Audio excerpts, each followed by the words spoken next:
spatiality is coming, the quality is coming, which means now it's about time to look at cybersecurity, the laws, how to contain AI so that it does not become our enemy.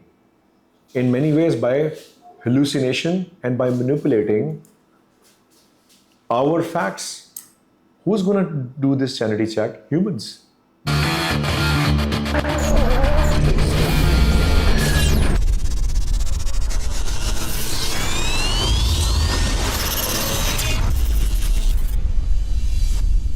We're glad to have Mr. Umer Ghumman here today, who's been a country head at Samsung, and he's got a long history of corporate life. And he's an NLP practitioner, so a very interesting person to have at our show. And he's recently talked about sabbatical, where he was wanting to move into another life. So before we get into the questions based on some of the leadership that we would like to learn from you in your corporate world, I'd just like you to sort of just give us an insight on what the sabbatical is about and what's going through your mind as we speak.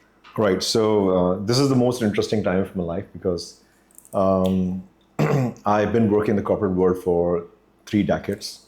So upon the almost a completion of the 3 decades and almost a decade at Samsung as a country head, I decided to take a break and connect with myself, family, and pursue my own passions and focus on my health, some milestones, my book, which I'm trying to complete within the sabbatical period. But if nothing at all, I would have this to reach to the next level. So it's certain toolkit. So I've got like 100 pages done, 11 chapters are done. I'm running some researches to be able to bring that in my... Without the intention of making it a spoiler, but what is the subject of the book? The whole world knows about it. It's called 30 Seconds Window to Success. I've been thinking about it for the last 12 years, right? Rather 14 years. In fact, I started my career from the advertising back in 1997. The only thing which we used to do as advertisers was a 30-second commercial, but it did not come to life over there. So as the time went by, I went into the corporate world after doing my initial stint with the advertising for 3.5 years. I moved into Tetra Pak, and that's where I had a meteoric rise, and I grew the ranks fairly quickly and failed even quicker. So I became the head of marketing at the age of 30, 31, and in 12 months' time, because I did not know, I was smart enough. I was a Gen Z of the time. Right. I was very smart. I was good at presentations, and I would reflect a very positive, attractive personality and traits. But at the same time, I did not have the wisdom to handle people. So I failed, and then I was demoted, and then I was ridiculed, and then I started rebuilding myself. Then I did some projects which went really, really well. Then I decided I should go back to the business school. So I went to LUMS, did my executive MBA program. That was a game changer. And after that, I moved into Samsung, and then life never stopped rewarding me. And I became one of the 100 top leaders in the world at Samsung Self 100 program. My 7 minutes video is part of their curriculum in a program, conflict management category, a leadership program at the Samsung Leadership Center. That's a permanent feature now. I hope they continues after I'm long gone as well. So that's the story of my life, which I just said, and why it happened, they were asking. And we were doing exceptionally well at Samsung for the first 5 years. And I was getting the highest rating for the 360-degree leadership. Then they sort of asked me, what's wrong with you? What is wrong? So I told them the whole story, and I became more humble, started working for people, tried to develop a leadership team under me.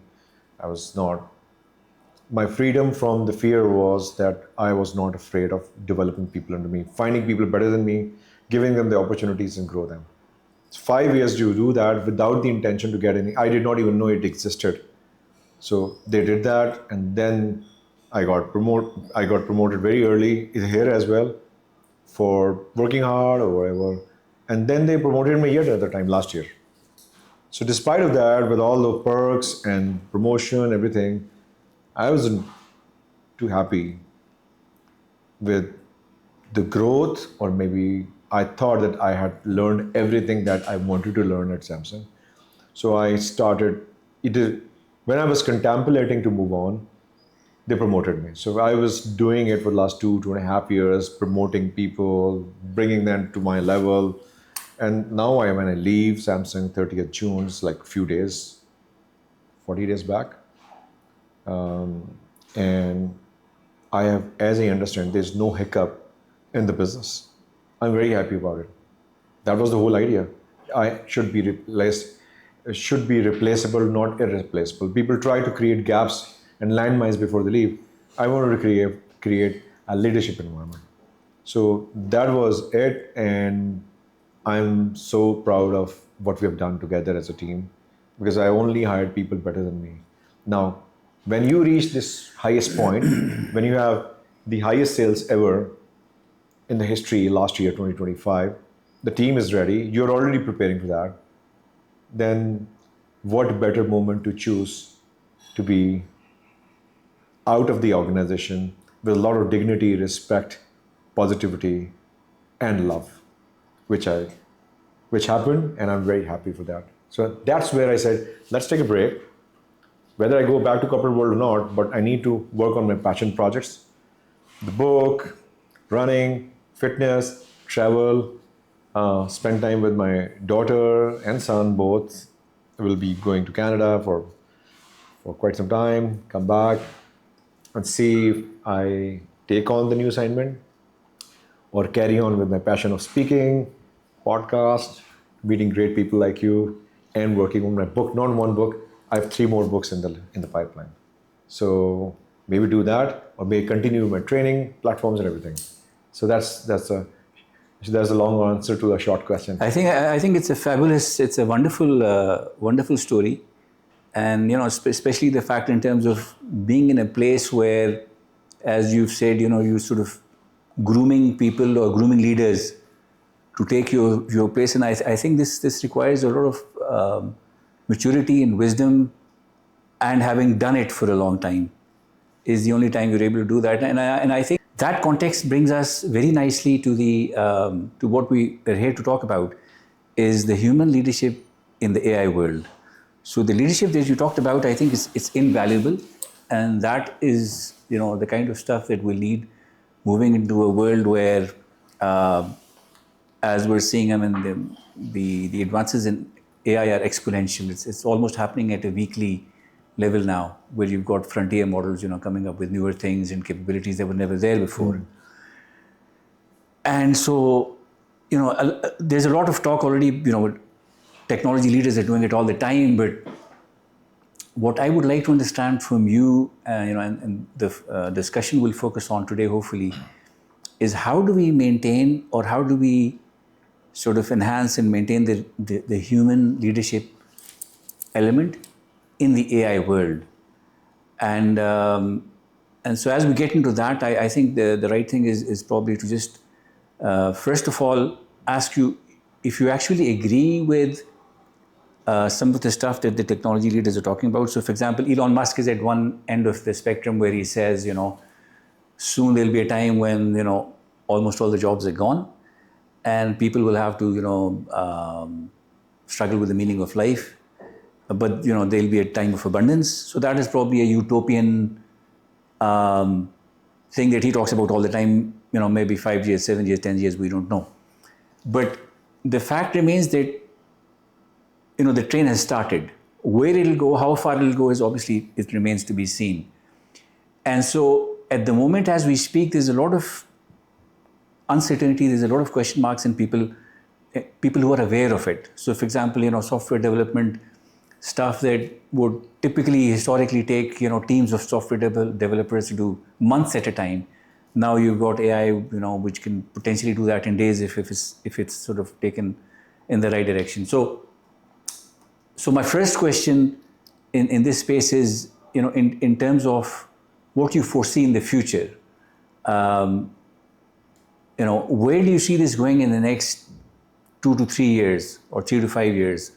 And from a human leadership context, what is it that business leaders, organization leaders, young graduates who are aspiring to be, leaders in the new world, what should they be thinking about? How should they approach this new world, which is changing so rapidly?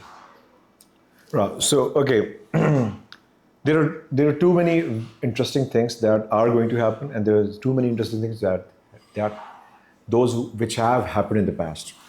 Now, let me just take you 150 years back. Agrarian economy, right? And I'll talk about how the new professions came in with some examples, and how they actually got replaced by the another profession and another profession. Let's talk about first. So we were very, very human in 150 years back. Agrarian economy, a family growing food, being together, hard life, but the family together. We were very, very human. Eventually, it moved into, let's say, in the 1875 or 1900, we become industrialization starts kicking in. Industrialization moves into the information area.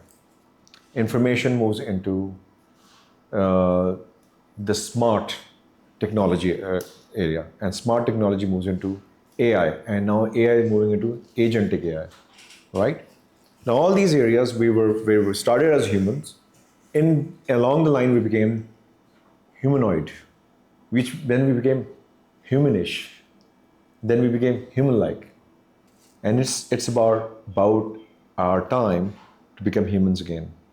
Why so? Like you only said a few minutes back, that there were tasks which were done in days and hours, and we were rewarding slackness and slowness with money in the name of jobs. Those were there. Now it's going to be done in minutes and hours, which was done. If you remember, we were almost, you're slightly senior than me, but in our times there used to be a book, Urdu की book, इसमें कहते हैं ज़राए मवासलात. ज़राए मवासलात के आने से आपकी ज़िंदगी में बहुत ही अच्छी तब्दीलियाँ, तरक्कियाँ हो रही हैं कि सालों का काम महीनों में, महीनों का काम दिनों में, और दिनों का काम हफ्तों में, हफ्तों का काम मिनटों में, और मिनटों का काम सेकंड्स में होना शुरू हो गया. ज़राए मवासलात में we used to include everything: transportation, communication, everything. And there was no clue of digital technology back then. I'm talking about good 30, 35 years back. For in our times, in our textbooks, it was not. So we were already looking at reducing the timeline of finishing the things. Now, the time is available. Now, let's talk about another parallel line. When we became human to humanoid to humanish to human in our journey. I'm very positive about it. In early 90s, there used to be no refrigerator, right? And the rich people would get the ice blocks from where? For hundreds of years. From the frozen lakes. There were jobs, ice cutters, difficult job, like farming was. Ice cutters, bringing it, selling it, and all the royals would get it. Thanda pani. Fast forward, refrigeration, and refrigerate first the factories, the ice factories, refrigeration, and you buy ice from the ice factory outlet, and then you create your own cubes at home nowadays, right?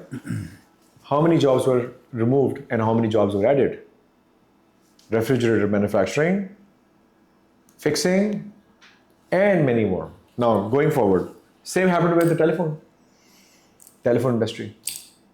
Booth, जहाँ पे बारिश होती थी तो मैं खड़ा होके वहाँ पे अपना फ़ोन ठीक करवाता था 10 रुपए दे के.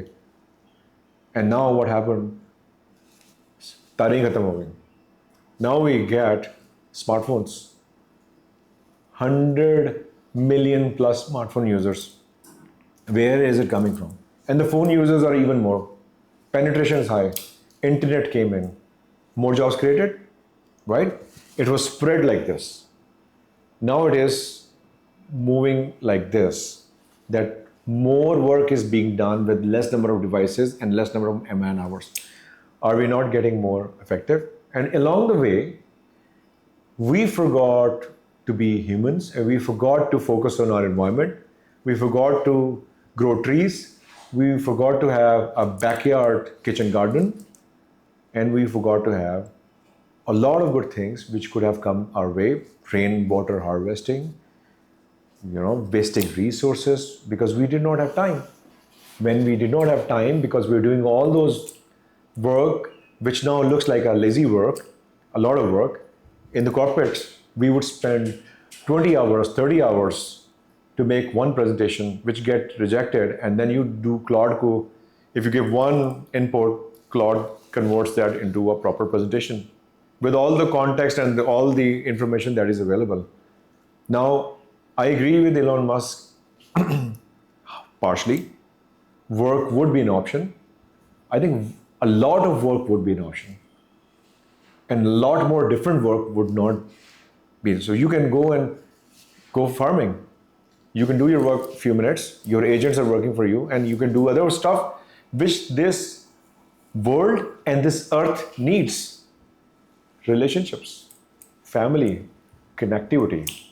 So are we only, because those who say the jobs are going, it's a very myopic view. Oh, software engineers are losing their jobs. Oh, those stupid data crunching guys are losing their jobs. Those who would make errors, who would bring inefficiencies in the system. All the inefficiencies are going away. Spatiality is coming. The quality is coming, which means now it's about time to look at cybersecurity, the laws, how to contain AI so that it does not become our enemy. In many ways, by hallucination and by manipulating our facts. Who's going to do this sanity check? Humans, because it is for us. I see all this AI and all this advancement as a tool, as a means to success. I once upon a time, and I would like to use one more analogy. In 1995, when I was going to start to learn typing, I went to a typing school. I did not have a computer. 1995, yes. And I go to a typewriter. The guy with the typewriter says, okay, A, S, D, F. And I can now type like this. Why? Because I learned from him. And I said, I will go and do something on a computer. The guy says, oh, computer bakwas. Typewriter is the best. So what I did was, I picked the best, left the rest. I learned the typing art from him because his obsolete thinking, he did not exist after a couple of months because he was going away from the computers. Computer composing, designing, everything got into play. So those who do not accept the change, they got wiped out. Like any other profession in the world, got wiped out. So I am a lot more hopeful that we were wasting a lot of time, which we could have done, we could have invested somewhere else in doing, yaar, main bahut busy hu. I'm 20 hours busy doing something. Now, look, AI has come, it can do in 1 minute. I'm very pessimistic. No, you are actually pessimistic. You are supposed to embrace it. So, you can't beat them, join them. Join it, harness it, and harvest the best future out of it. This is my suggestion. And now we need to look at how our next generation is embracing it. Are we adapting to the attitude of the new generation? That's the next question.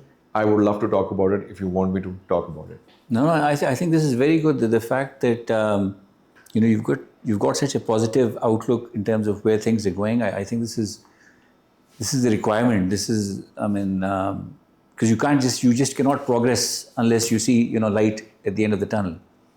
And so I think this is it's a very good description that you've given. Now, on that same sequence, a lot of people nowadays, what they're doing, who are actually working with AI, there's a temptation because it is so powerful and because it can do so many things.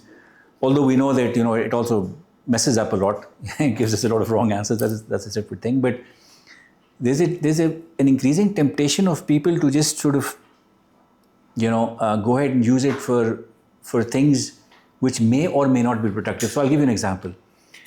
If you go onto LinkedIn nowadays, and I don't spend a lot of time on LinkedIn, but I've recently started going there, and I was really surprised to see people whom I personally know, and some of them, I'm not saying they were bad people. I'm just saying they were different kinds of people, and they would struggle to just talk about something, and they would struggle even more to write about it, send a post on it. And lo and behold, LinkedIn is now full of posts which sound really good, which look really good, which feel very human gradually. In the beginning, you could tell this is an AI thing. But now, it is sort of so good. And I'm thinking to myself, is this really, this was this is now an opportunity for people to actually use AI to upscale themselves. So if I was weak in articulating stuff, if I was weak with memories, if I was weak in a certain subject, I have not now got a powerful machine which can, and I can do it in the privacy of my room. I do not need to feel ashamed about it. I can learn, I can become a better speaker, I can have all those things that I didn't have in the past. But instead of that, there's all this hype about, just do this and, it'll make you money or it'll take you places. And then people start using this all the time. And then what is happening now? So this is two questions in one. I'm sorry for the longer question, but then it gradually becomes difficult for people to differentiate between what is real and what isn't. So for example, we're sitting in front of each other, so this is beautiful. We can express our heart, we can, say what we feel. But a lot of stuff that is now, that in terms of content on the social media, because I know some of those people, some of those people, you would know this is not this guy. It can't be this guy. This guy cannot post 3 times a day, with such fluency. But then the other people will not.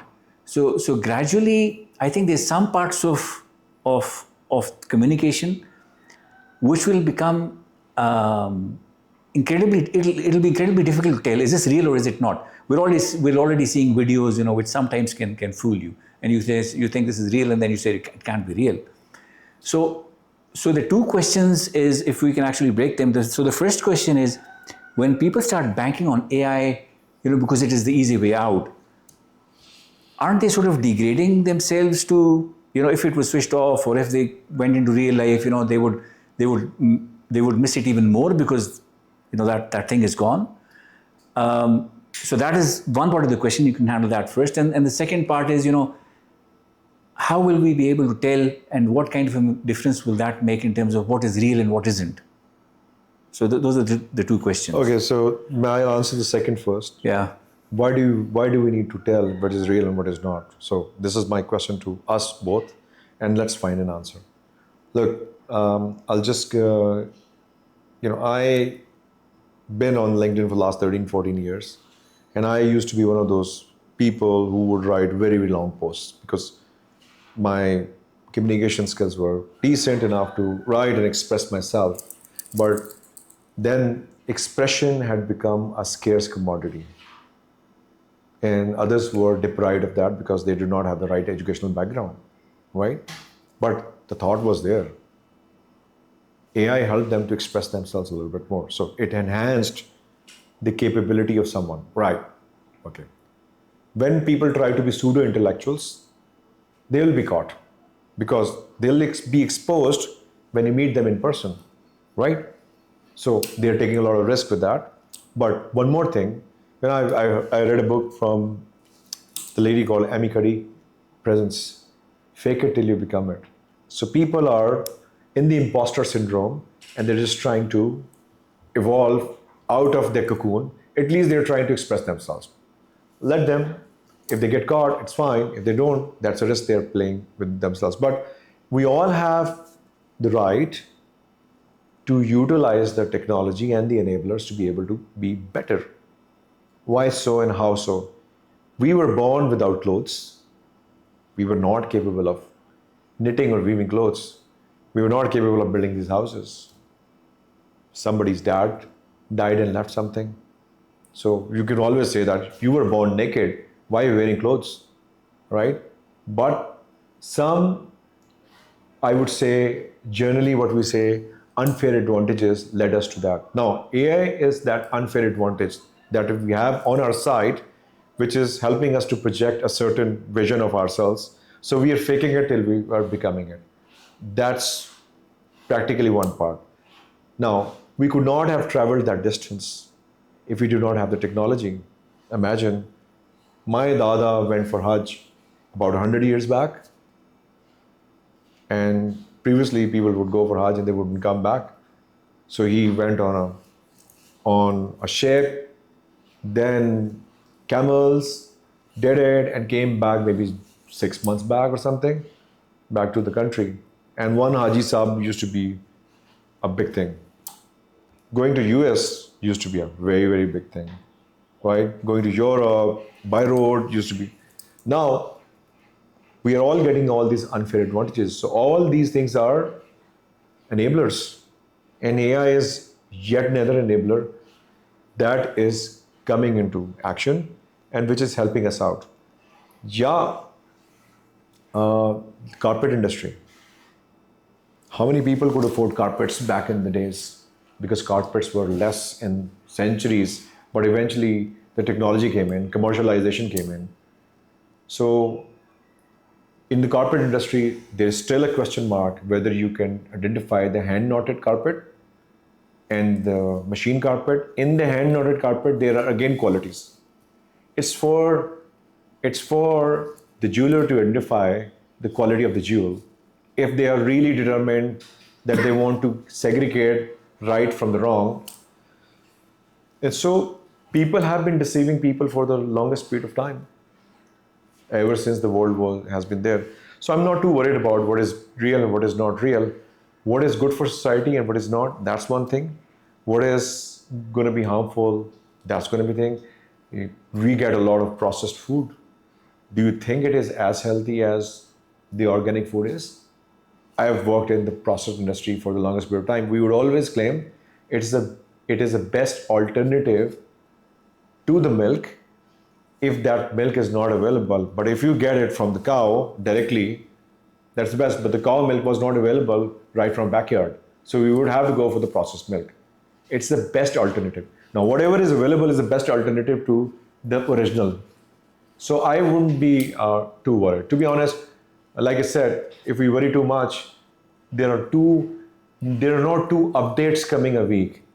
There are two full platforms on the products coming every week all over the world. And 6 months is the long period of time in the age of AI.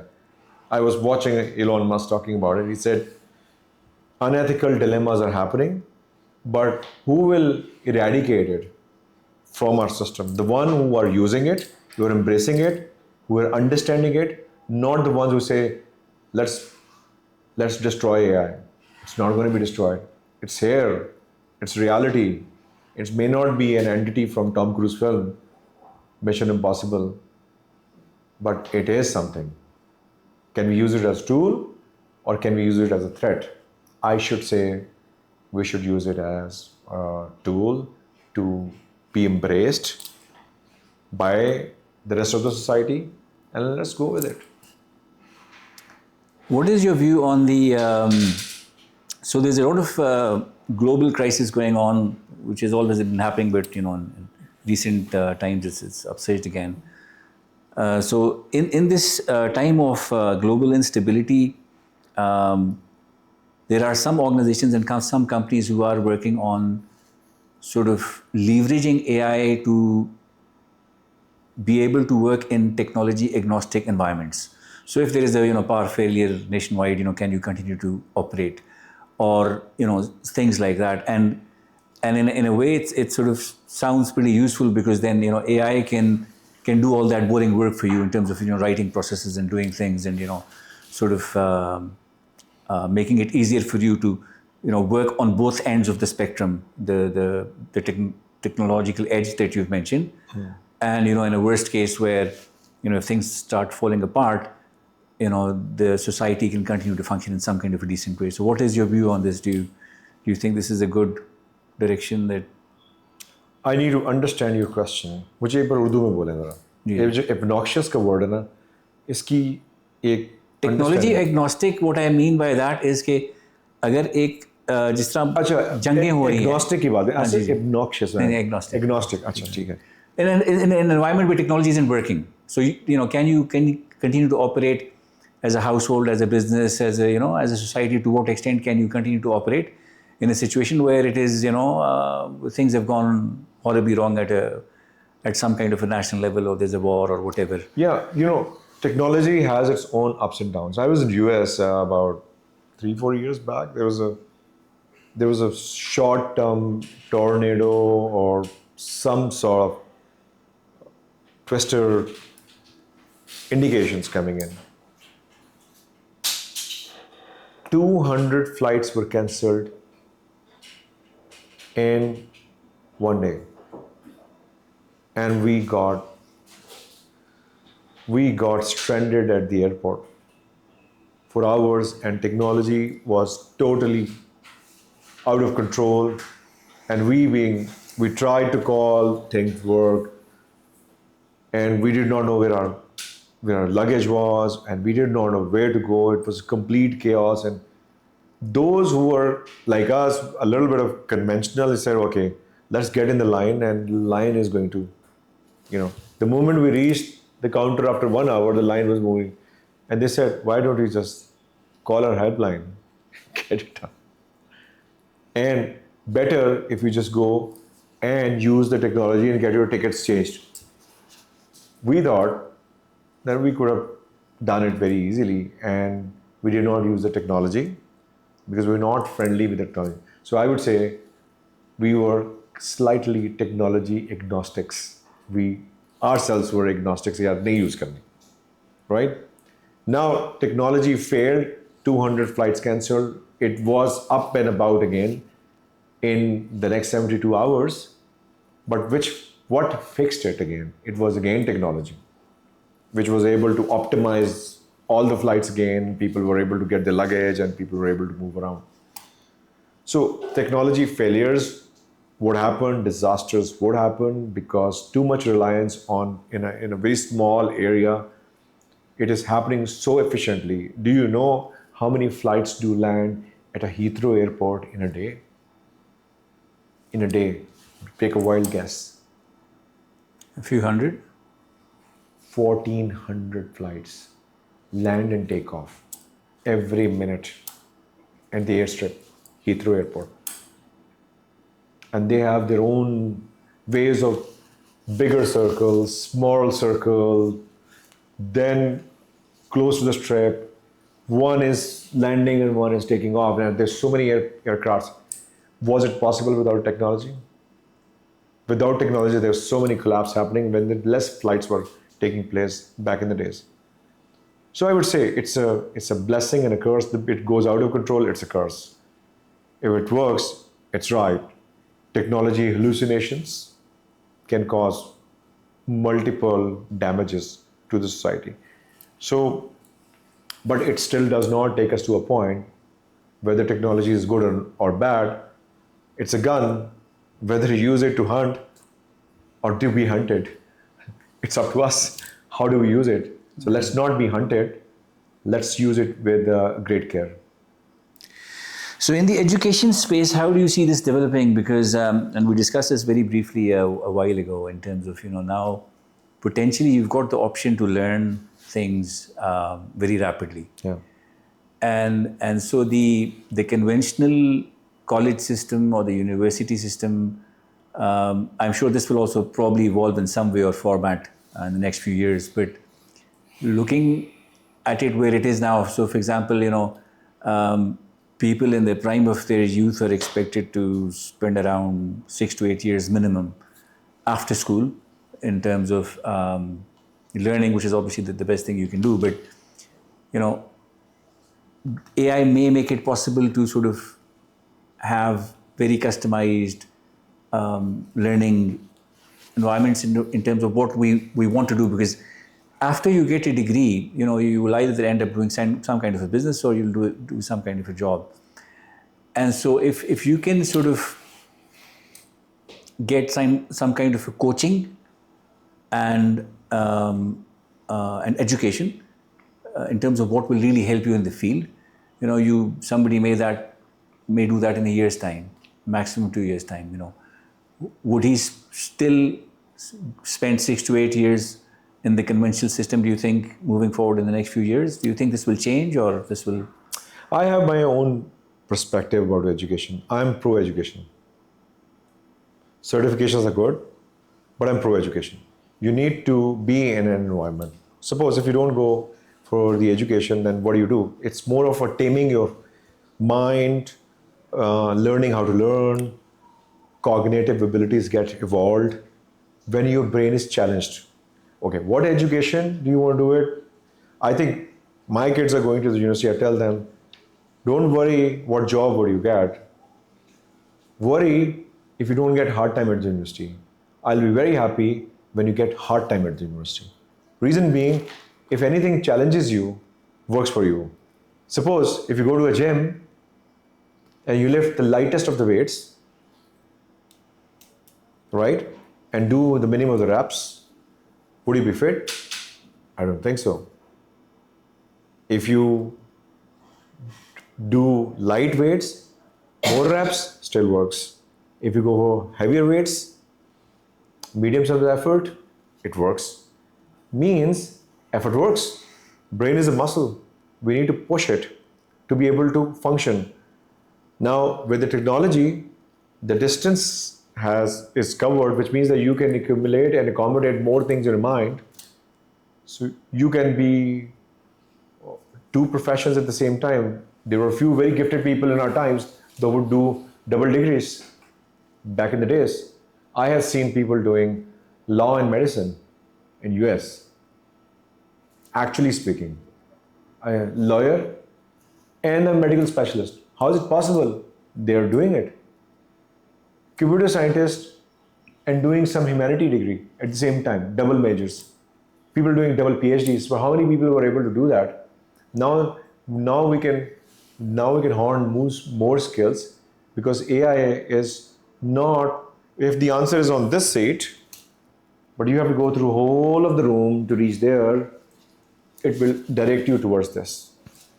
But you got to be very careful if the AI is forgetting the other answers over there. So which means that we need to be cognizant of the fact what is right and what is not. So still human intelligence comes into play over here. So universities, coming back to the point, no matter what degree people get, the idea is to actually make your brain work. Do the certifications, learn the e-commerce, learn to get more out of the AI as a resource, and stay at the campus, interact with people, how to communicate, how to finish a deal, how to do the stakeholder management, what is emotional intelligence, what is IQ and what is EQ. All these things, optimism, managing emotions, because at the end of the day, you're going to be serving the humanity, not the AI. AI is there to help you to serve the humanity. So how would you serve? Whether you're an engineer, economist, doctor, philanthropist, a business person, a doctor can be a good business person. An engineer can be almost everything they want to be, because they create formulas to find the answers. You've been an engineer yourself. And when you say, a lot of people say in engineering side that sometimes the teachers are not good. Teachers don't want to be good in the engineering field because they would just throw people in the water and just swim. This is what happens in the engineering industry all over the world. At the end of the day, the kids come up with such fabulous ideas, such fabulous products and R&D. Why? Because they were not handheld. So now I personally feel that going to the institution, spending time is a lot more relevant, because we are already disconnected society. I'm sitting with you and sending you a message instead of talking to you, which means that I need to go to the campus, I need to meet with people. Human connectivity muscle needs to be further developed, and it can only develop if we are staying at the campus and meeting with humans. Humanity is going to be one of the biggest fields eventually, because that's because we are still in the age of, like I said, human to humanoids to humanation, human like. We are going full circle to become humans again, because we will have more time to connect with each other. So I personally feel universities, brick and mortar universities, still make sense to me, because it makes you more human. Excellent, good.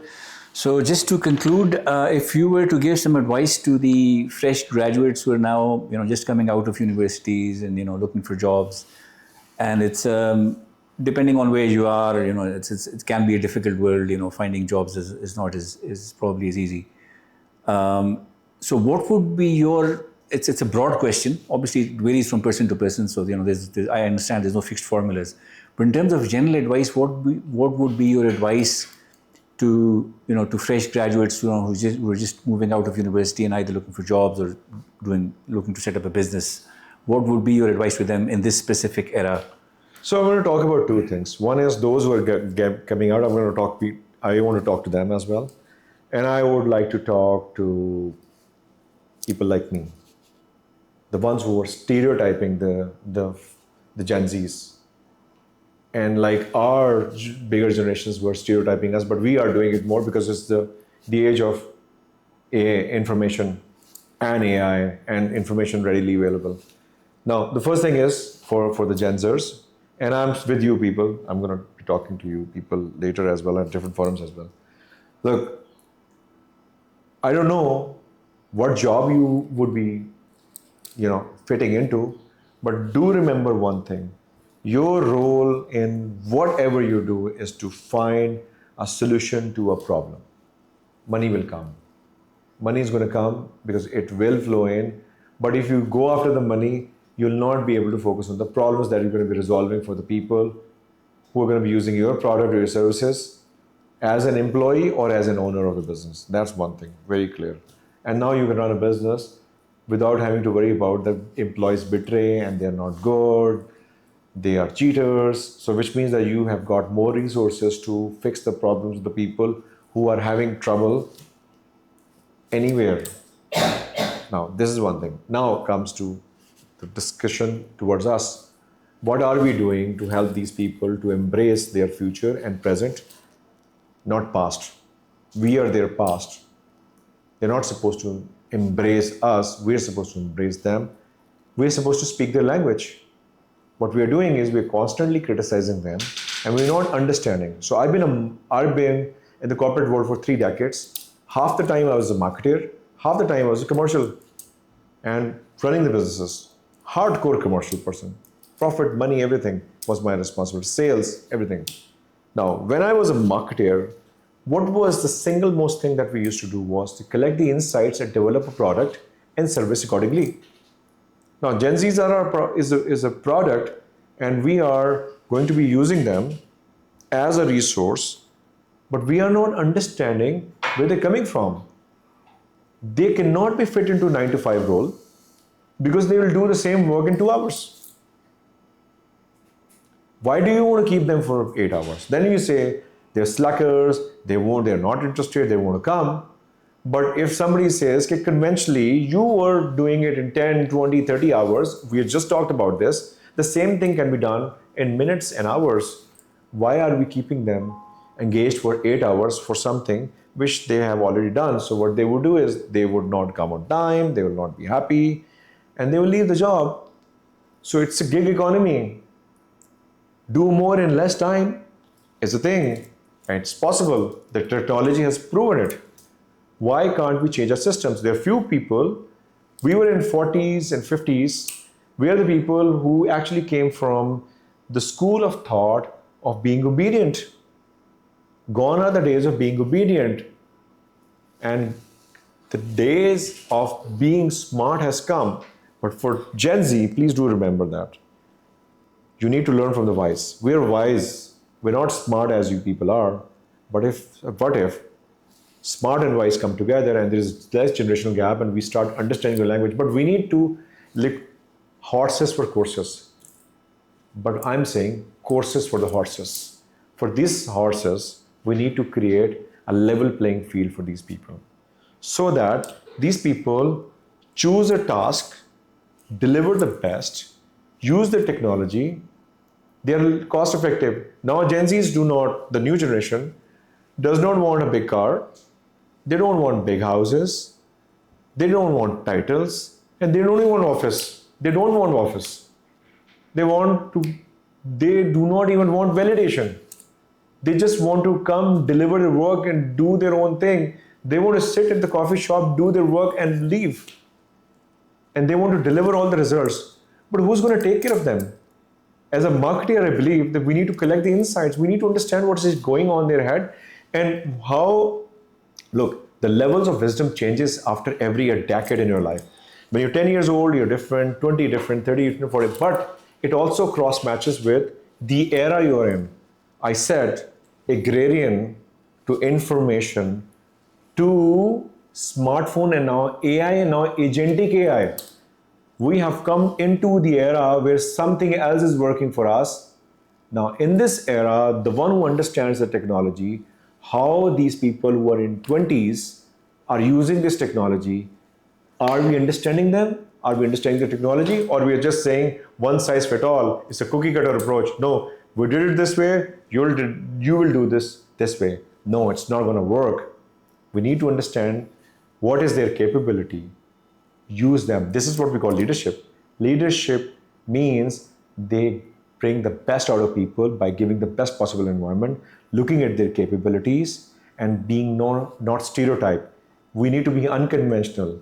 We need to be talking to them. We need to be engaging with them. And you'll see they will work for it. If I start speaking to you in a very different language, would this podcast have ever lasted beyond 2 minutes? You would have said, what are you speaking? I don't even understand. How can I answer? How can I say yes?